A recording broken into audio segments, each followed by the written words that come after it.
Number 3. Safe Deposit. Hedwig decides to hide the golden tablet on land. As she and Dudley make their way to her hiding spot, they are seen by Prince Lothar, making his final appearance on this list, I swear. He sees the golden tablet and decides to steal it. Anselm has assigned Justin to do some bird watching as his homework. While attempting to do so, he is attacked by birds defending their nest, which causes him to fall and be captured by Lothar. This episode has a lot going for it, including the only other time Lothar has ever been at odds with Hedwig, and I wish that it happened more often, as it seems to make for outstanding episodes. Anyways, the main reason this one ranks so high is that it features Justin at his most awesome. After being disgusted by the thought of rats during one of Anselm's lessons, his tutor tells him that every creature has value, so while tied up he has the brilliant idea to rub the ropes against a piece of meat when he sees a rat, so that it gnaws on his bindings and frees him. Even before that, he calls out Lothar on how poorly he rules over his kingdom. Because when Braxton defeats Gandor in battle, I'll become king of both countries and you'll become my slave. You'll never become king of anything, Lothar, because you don't have the military power to mount any kind of campaign, nor the money to pay for it. Your country will always be poor because you don't know the meaning of work. Lothar boasts of his plans to melt the golden tablet down, which is what motivates Justin to escape, and he takes it back by holding Lothar at sword point. I can't recall many heroes in animated television at this time who would hold their swords that close to a villain's throat. After repaying Lothar's kindness, he runs off with the tablet. Something I have to note is that I always had a theory that the person who stole the golden tablet from the Mer people in the past was an ancestor of Lothar's. It would be so perfect if it turned out that the Prince of Gandor has been trying to right a wrong inflicted on the Mer people by Braxton all this time.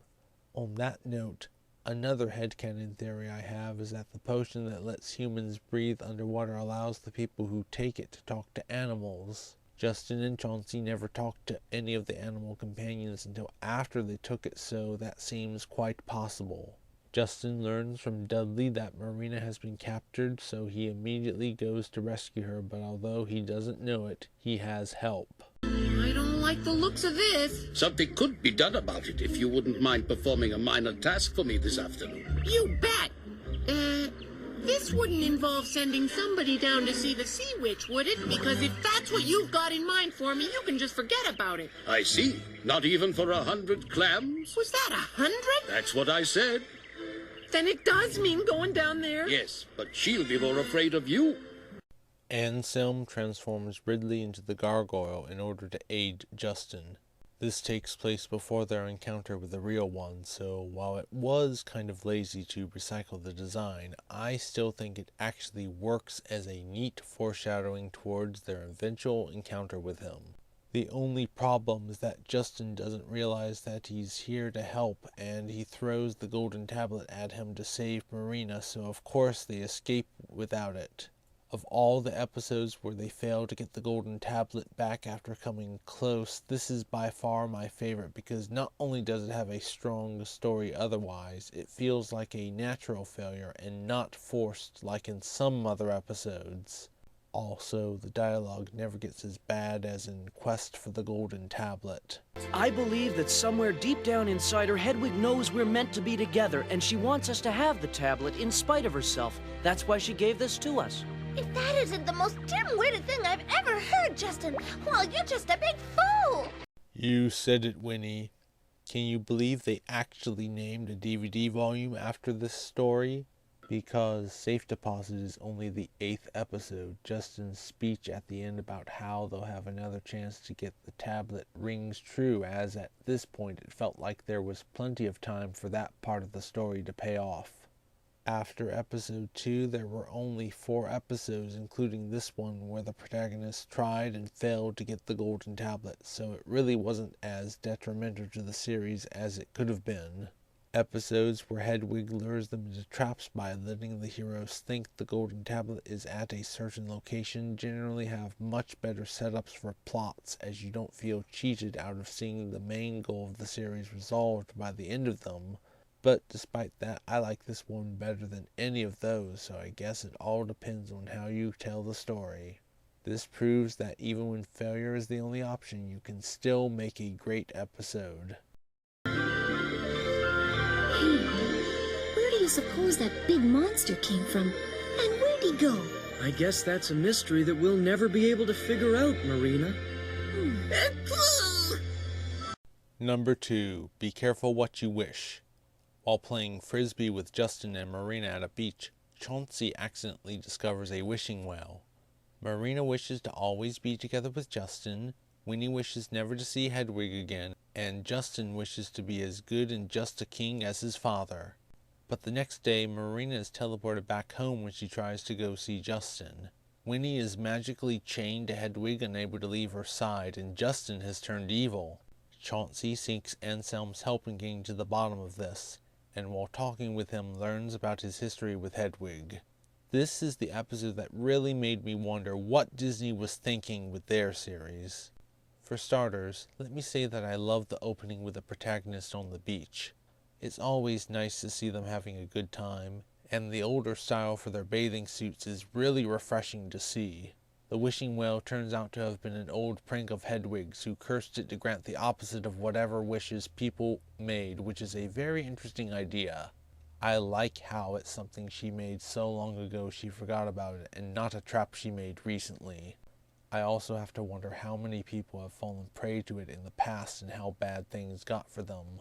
I'd hate to see the poor souls who wished for long and healthy lives, or even worse, wished something for their friends or family. I see. The well. How could I have forgotten? The good old days. That spell was one of my all-time favorites. I also wonder if somebody could have used the backwards nature of the well to their advantage by wishing for misfortune upon themselves only to be blessed instead. These are the sort of questions I never once asked myself while watching Disney's Little Mermaid show. This is actually one of the closest times Hedwig has ever come to winning, because she messed the main couple up good by indirectly corrupting Justin and preventing Marina from ever being with him. If it weren't for her becoming inseparable from Winnie, I don't think she would have been nearly so eager to undo the spell. While the main plot is great, it's the scene of Anselm giving a lore dump that really puts this so high on my list. In the distant past, he and Hedwig were guardians who used their magic to help people. But over time, Hedwig's heart became corrupted and she betrayed Anselm, freezing him in ice. He was saved by an ancestor of Justin's, promising to serve his kingdom for the rest of his life. He then managed to turn the tables on Hedwig and, despite her pleas, stripped her of her powers, transforming her into the form we are most familiar with, exiling her to the sea with the promise that if she ever repents of her wicked ways, he will restore her to her former glory. But as we know, Hedwig went on to learn a new form of magic, becoming the Sea Witch. Everybody got that? Good! This is such a different take for a Little Mermaid adaptation. I don't think anybody else went this deep into the Sea Witch's backstory before this episode aired. The Disney series was never capable of something like this. Can you imagine if they delved into Ursula's backstory? It could be interesting, but then as you wondered where they are going to go with that, you suddenly remember that they can't go anywhere because something came up. Now, what was it? Oh, yes! You all shish-kebabbed her! This, on the other hand, is an open-ended narrative, so you have no idea what path the story will take. Will Hedwig reconnect with her good side, or will Anselm be forced to admit that the woman he loved is no more? The story could go either way, and I would be satisfied with it. But considering the fact that Anselm hopes that she will repent at the end, I want her to do so for his sake. This reminds me of the relationship between the blind prophet Fashir and the evil sorceress Mirage in Disney's Aladdin series. You once left me, Mirage, to pursue your malevolent path, but one day, love will triumph over your evil heart and bring you back to me. I have to admit, the Aladdin series is definitely better than Saban's Little Mermaid. I consider it the gold standard for animated series based on both fairy tales and movies, but one, it came 3 years later, so perhaps they were partially inspired by this backstory, and two, I like Fashir, but he's not as cool as Anselm. Mirage, on the other hand, is like Hedwig minus her bouts of incompetence, so she is overall a more wicked villain. You're one sick kitty. I know. Another great thing about this backstory is that it was foreshadowed. Besides Hedwig saying that she wanted to return to the surface in the golden tablet, it was also referenced in the episode What's Cookin'? Hedwig attempts to force Dudley to drink a reversal potion to make him smart instead of dumb, but he resists and accidentally causes her to drink it, which turns her nice. Although she changes back and forth between her old and new personalities every time she hits her head. When Anselm hears of this, he seems hopeful that Hedwig has turned good again. Do you think Hedwig will ever make up her mind, Anselm? I'm not really sure, Ridley, but given the choice, who would choose to remain evil? Perhaps this new persona is what Hedwig was like before she turned evil. I have to say this is another one of my favorite episodes because nice Hedwig is hilarious. They really are such a lovely couple, straight out of a romantic novel. Hurry back as soon as you're done, and I'll have a surprise for you. All right, if you say so. As though I hadn't been surprised already today. This plot point isn't really touched upon again, but I have to admit it didn't need to be. The fact that it even exists at all manages to make the entire series better. For example, in the first episode, Anselm is no longer just a character created to save Marina from the fate Mr. Anderson intended for her. He was freeing her from the spell of his arch-nemesis even if he didn't know it at the time. It also brings some context to this line of Hedwig's. So, it's just the three of us, and I'll bet you can't guess what it is that I hate most in all the world. I'd say everything. No, not everything. Just those things that are good and beautiful. When I see something like that, I get an uncontrollable urge to destroy it. My theory is that she hates beautiful things because she herself used to be beautiful, and losing that beauty made her so bitter that she enjoys destroying the beauty in others. She must miss her old form because she was shown to have a portrait of her former self in Nature Hike. Another very nice detail in my 5th favorite episode that says a lot about her character. For a while, this was my favorite episode because it offered a story that is complete, and yet it also feels like you're just scratching the surface of a larger narrative. It shows that somebody working on the series truly cared about making a quality production. Be well, my dear old friend.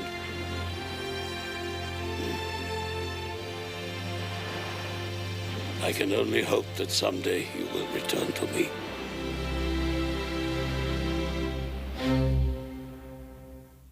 And my number 1 favorite episode of Saban's Adventures of the Little Mermaid is Beauty and the Beast.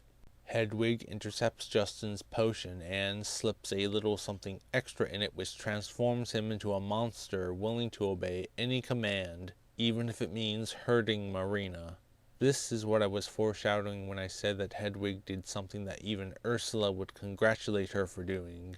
You have a thing for this human, this prince fellow. Not that I blame you. He is quite a catch, isn't he? I mean, yeah, Ursula kind of did that to Eric in the movie when she hypnotized him, but at least he kept his humanity and he wasn't hurting Ariel. Well, physically anyway. Here, the prince is reduced to a brutal monster. This results in the most intense episode of the entire series, and the only one to really unnerve me as a kid. It begins with a surprisingly good build-up to the reveal of Justin's monster form, starting with him swimming into a cave and screaming as he changes before he emits a glowing light, followed by shots of him in the shadows. Eventually he steps out, and it's definitely an intimidating design. I think that what really makes it so effective is the eyes. Unlike the gargoyle where you can tell what he's thinking by looking at him, Justin's eyes in his monster form are cold and dead, showing that all of his nobility is gone. Behind these eyes one finds only blackness. the absence of light. These are the eyes of a psychopath.